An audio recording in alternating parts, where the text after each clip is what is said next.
বাংলাদেশের সাম্প্রতিক পরিস্থিতি নিয়ে যুক্তরাজ্য আওয়ামী লীগের উদ্বেগ প্রকাশ। সোমবার ব্রিটিশ পার্লামেন্টের সম্মুখে বিক্ষোভ সমাবেশ অনুষ্ঠিত। এ নিয়ে রয়েছে আমাদের চিফ রিপোর্টার চৌধুরী মুরাদের রিপোর্টে বিস্তারিত।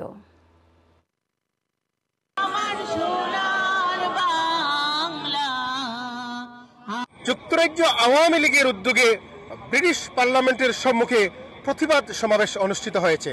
আজকে ব্রিটিশ পার্লামেন্টের সামনে যুক্তরাজ্য আওয়ামী লীগের নেতৃত্বে আমাদের সকল প্রবাসী বাঙালি মুক্তিযুদ্ধের পক্ষের সকল ব্যক্তি সংগঠনকে নিয়ে সমবেত হয়েছি। অসাংবিধানিক ইউনিট সরকার বাংলাদেশে হত্যাযজ্ঞ চালাচ্ছে, মানুষকে নির্যাতন করছে, মামলা দিচ্ছে, মিথ্যা মামলা দিয়ে হয়রানি করছে। আমরা তার প্রতিবাদে আমরা এখানে এসেছি। বাংলাদেশে গত 5ই আগস্ট নির্বাচিত প্রধানমন্ত্রী শেখ হাসিনাকে জোরপূর্বক তারা দেশ থেকে বিদায় করে দেয়। আওয়ামী লীগ, যুবলীগ, ছাত্রলীগ, স্বেচ্ছাসেবক লীগ, শ্রমিক লীগের নেতৃবৃন্দকে হত্যা করতেছে, নৈরাজ্য করার সৃষ্টি হয়েছে। এই প্রতিবাদে আজকে আমরা এই ব্রিটিশ পার্লামেন্টের সামনে প্রতিবাদ সভা করেছি। আমরা বাঙালিদেরকে জানালাম, তোমরা একা না এই দেশে, বিশ্বের বাইরে 1,30,00,000 মানুষ তোমাদের শান্তি, স্বস্তি এবং জীবনের নিরাপত্তার জন্য তোমাদের হয়ে সংগ্রাম করবে। বাঙালিরা জাগো এবং যে যেখানে আছেন আপনাদের নিজ নিজ অবস্থান থেকে দেশ রক্ষার পক্ষে কাজ করে যান।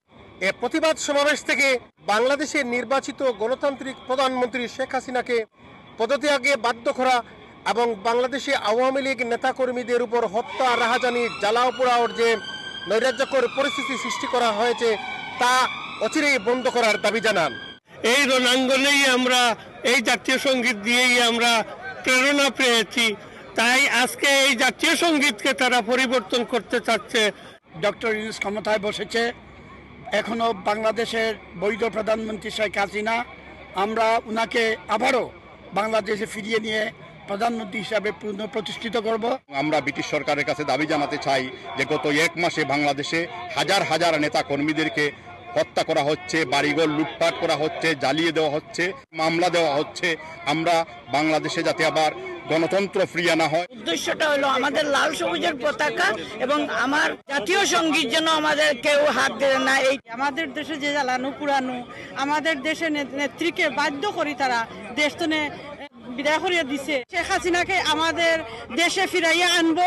ইনজাস্টিস, বিচার বহির্ভূত হত্যার প্রতিবাদে আমরা আজকে এখানে আমাদের জাতীয় সঙ্গীত নিয়ে যে অবমাননাকর কথা বলা হয়েছে। Chowdhury Murad, IOTV news, London. London Excel tutor A level, GCSE ও SATS পরীক্ষায়